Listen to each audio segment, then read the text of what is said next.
জাদু জানে রে আমার বন্ধু জাদু জানে।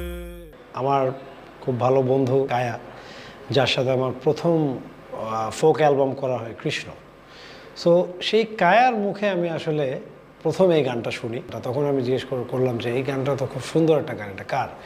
তখন বললো যে এটা বাউল শাহ খোয়াজ মিয়ার গান।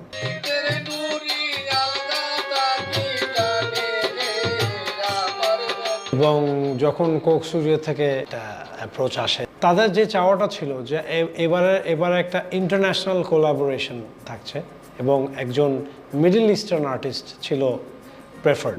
মিডল ইস্টার্ন জনরার মানে সাথে আমরা একটা বাংলা ফোক জনরাকে মিক্স করব, পার্সিয়ান একটু অ্যারাবিক ওই জোনটার আর কি। আমি তখন চিন্তা করছিলাম যে কোন ওই মিডল ইস্টের গানের একটা ধন কীরকম বা একটা মিউজিক্যাল ফ্লেভার কীরকম থাকে সেটা